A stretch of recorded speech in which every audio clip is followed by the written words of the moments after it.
Hello అండి, నూకలన్నంతో పులిహోర చేస్తున్నానండి. నేను ఏ విధంగా చేస్తున్నానని చూపిస్తాను. అన్నం కింద వండేసి వాచేసాను, ఇలా పొడిపుల్లాడుతాను. దీని పులిహోర కింద చేసి చూపిస్తా. అయితే 1 కేజీ నూకలు ఉంటాయండి. ఒక 50 గ్రాముల చింతపండు నానబెట్టుకున్నాను. ఆయిల్ అయితే పోసుకుంటున్నాను. సరిపోద్దండి.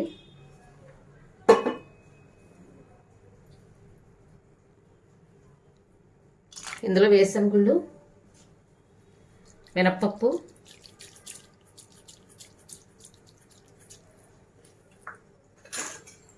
శనగపప్పు,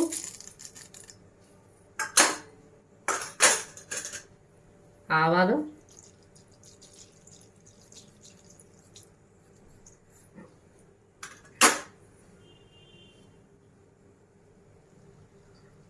అల్లం,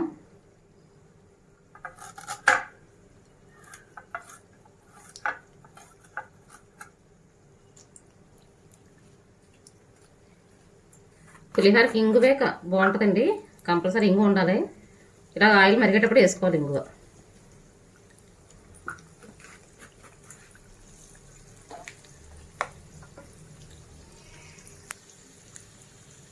పచ్చిమిరపకాయలు, కరివేపాకు,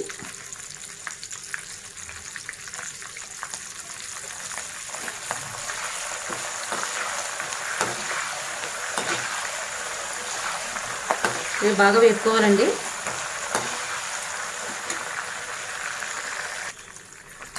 ఇందులోనే ఎండుమిరపకాయలు కూడా వేసుకున్నానండి.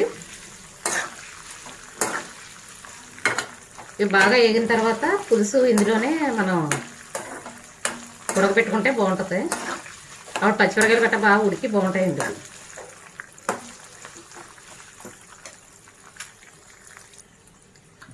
పోపు అయితే ఎగిపోయిందండి.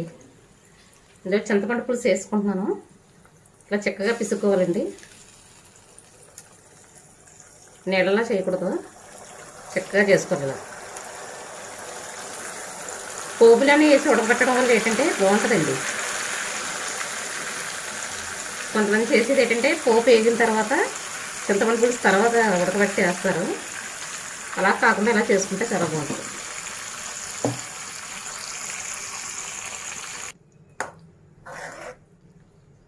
పులుసు ఈ విధంగా ఉడకబెట్టుకుంటే బాగుంటుందండి.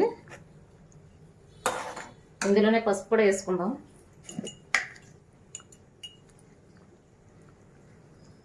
అర కేజీ బియ్యం కదండి, 1 స్పూన్ పసుపు సరిపోద్ది.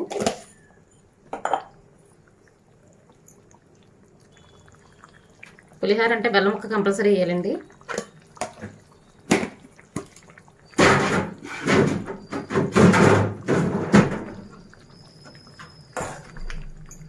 అర కేజీ బియ్యానికి 50 గ్రాముల చింతపండు కరెక్ట్గా లెక్కండి. ఇంక ఎక్కువ అవ్వదు తక్కువ అవ్వదు, కరెక్ట్గా సరిపోద్ది. ఉదయం తోటకూర వేపి చేశాను, పాలకూర వేపి చేశానండి పప్పుచారుని, అయిపోయింది. ఇది సాయంత్రానికి ఇంకా కర్రీస్ ఏమి వండక చేస్తుంది. ఇది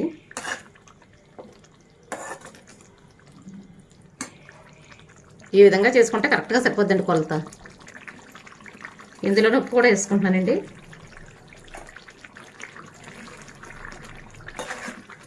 కొంచెం దగ్గర పడిన తర్వాత స్టవ్ కట్టేసుకుందాం.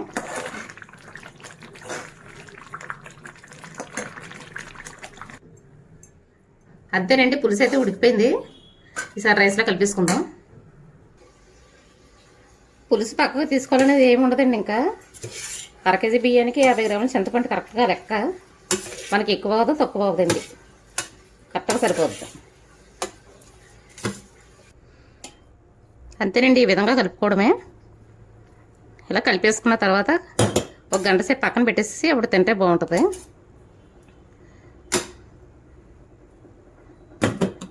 అంతేనండి, నూకల పులిహోర రెడీ. సాయంత్రం కూర వండడం బద్ధకం వచ్చి చేసిన పనండి ఇది. అంతేనండి, బాయ్ అండి.